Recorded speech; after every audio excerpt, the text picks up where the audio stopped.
Hi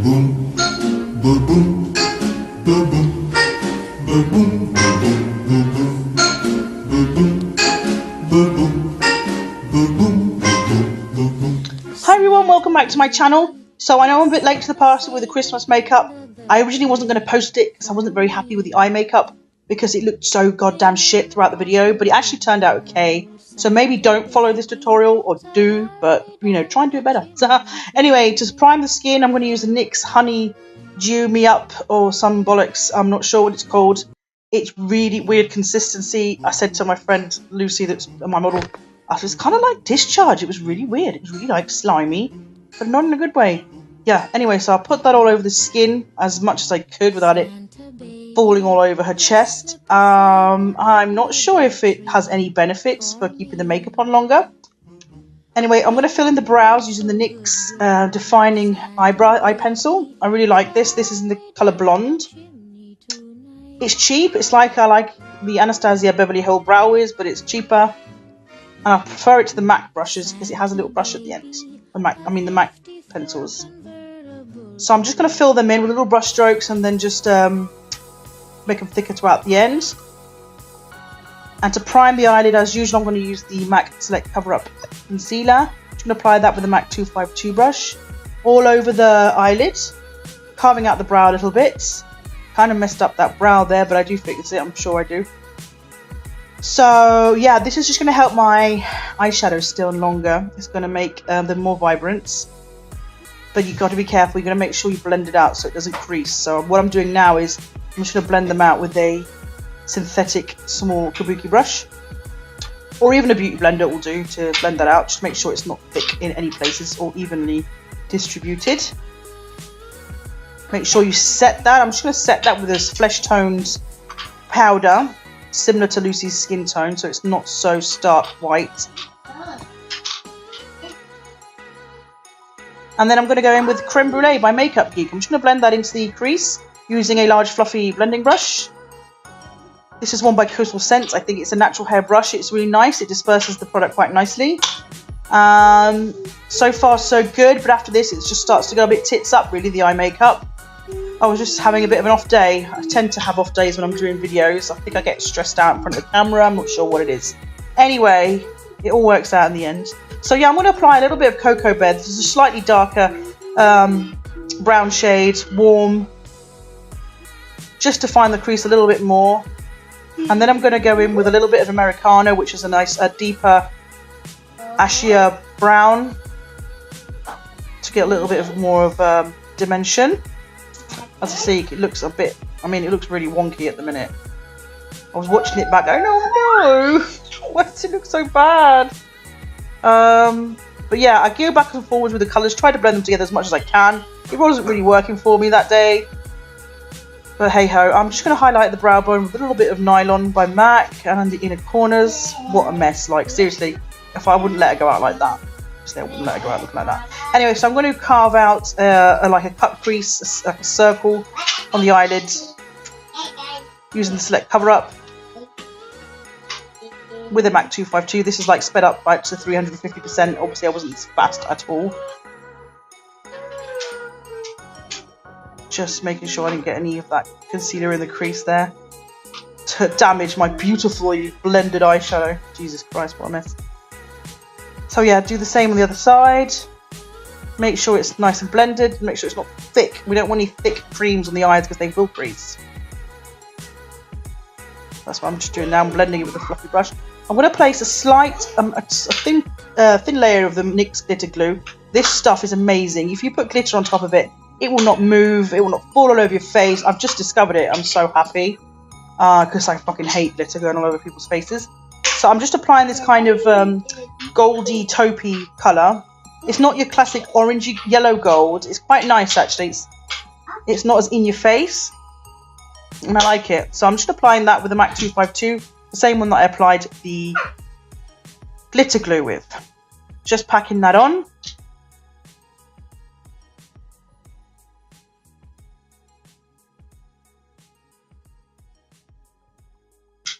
Try not to get it in the crease because it's a bitch to get out. So this is where it all starts to go even more wrong. What I should have done is I should have made the outer corners darker before I put the glitter on. And then I realised after I put the glitter on that I do want them darker. So trying to do that afterwards without fucking up the glitter was a massive, massive drama. But, you know, sometimes I think it's good to see where people go wrong. As inspiring makeup artists out there, aspiring, I mean, you might think, oh God, should I give up on this look? But you know what? Persevere. Sometimes, you know, a lot of the times you can make it work. So, I persevered. It's not the best eye makeup, but you know, it turned out okay. So I'm just using some Maybelline gel liner. Lining over glitter is quite hard work. Just make sure you get plenty of eyeliner and do it in stages. Take your time. It's not going to work in one swoop. After that, I'm going to apply some Vivi's Collection lashes just to finish off the look. Yeah, I always use dual eyelash glue for this. Sure, you don't really need to see how to do that. Okay. I'm going to apply a little bit of primer again because I did remove a lot of fallout with a wet wipe. Not a wet wipe, I mean a beauty wipe, whatever they call them. Fanny wipe. So I thought I'd better put some back. The foundation I'm mixing Studio Fix with the MAC Essential Oils. I think it's really nice for like younger skin or drier skin that doesn't want that really heavy coverage matte foundation.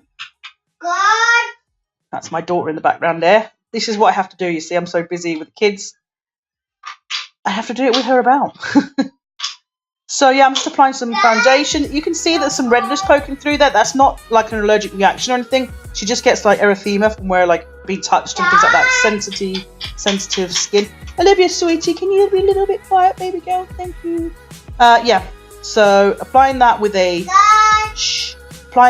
brush and then blending in with a Real Technique sponge. On clients that are super fair like Lucy, just be careful with the hairline at the top. It can be very visible if you don't blend it in properly. Under the eyes, I'm just applying some Benefit Erase Paste. I don't think they call it that anymore. I think they call it something else actually. Anyway, it's got an orangey tinge and it does cancel out the blueness under the eyes. I really recommend it. Just a thin layer under your usual highlighting concealer, which I'm putting on now. Tiny bit of NARS Radiant Creamy Concealer and Vanilla. Just a little bit. I don't think you need to cake loads of makeup on, especially if someone as young as Lucy who has pretty much flawless skin. I'm just going to lightly dust on some Chanel Universal Powder. I can't say it in the French accent.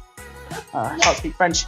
So yeah, I'm just really lightly dusting it. I don't want to powder her face too much. I want to keep it fresh as possible. Just bronzing using some Hoola Benefit, the usual. I love this bronzer. I feel like it fits so many skin tones. I think might have gone a little bit too heavy with the contour as I'm watching this video in my ear. But anyway. So I'm going in with Bahama Mama by The Balm. I'm not sure if it was quite the right shade for her. Just going to usually do it in the usual contour places. Sides of the nose, cheekbones, around the jawline and perimeter of the face. I do like to blend it in with a clean blusher brush or a clean powder brush afterwards. That was MAC Margin, the blusher. I really love that blush. Like a frosty, coppery, yummy, I don't know what colour it is, but it's beautiful. If you're going to do like a day makeup, it's quite nice because it has got like a highlighter effect to it, so you wouldn't have to put highlighter on top if you don't want to put too many layers on. Again, blending that in. I'm not baking here, I'm just kind of tidying up under that contour where it went a little bit haywire. I don't leave it on or anything like that. It just kind of works as like an eraser when I put a little bit of powder on a sponge and go underneath the contour. The highlighter, I'm just using the new one that I got from Makeup Forever. I've used it a few times now. It's really nice. Comes in like little single shades, like what they're bloody called, little pans, and you can build it as you like. I'm not sure what it's called though. I do highlight the cheekbones, Cupid's bow, nose a little bit, corner of the eyes, and the brow bones, just because I thought it's super nice and it kind of all ties in together nicely. Then the nylon just wasn't doing it for me, I'm afraid. So it's starting to look a little bit less shit. I can't help the fact that her hairline is super pink. And obviously this face is more bronze because she does have tan on the rest of her body. So I'm matching that to her neck and body. But once the hair is down, try not to worry about it. If you do find that a client's hairline is looking a bit funky, if you've got some foundation in it, a little bit of white powder, like setting powder, and just brush it over the little hairs, and it will come out. So yeah, under the eyes, I'm just applying the same colours I did at the top, but I do leave out the first transition shade. I don't think it's necessary. It doesn't show up as much. I just go in straight with the medium brown and the dark brown. And then on the outer corners, like, to give the eyes a little even more of a pop now, after I put this brown one on, I'm going to go in with a matte black. Yeah, the black's just going to give it a little bit more of a bit of drama, a bit more dimension, especially on the outer corners. It will tend to lift the eyes a little bit. I'm just applying that with a flat definer brush, and that's pretty much the eye look. I'm going to apply some mascara now, as you'll see. I'm going to put some black eyeliner in the waterline, the Makeup Forever Aqua XL one. I find this really good. It lasts all night because it's waterproof once it sets. And for the lips, I'm just going to apply a red lip liner, Mac He Said, She Said. And on top of that, I'm going to apply a little bit of Kat Von D, the red liquid lipstick. I don't know the name, but I'll leave it in the description box down below. Anyway, thank you for watching. Please like and subscribe, and I will see you all very soon. Take care. Bye-bye. Santa baby, a 54 convertible to light blue. I'll wait up for you, dear Santa baby, so hurry down the chimney tonight.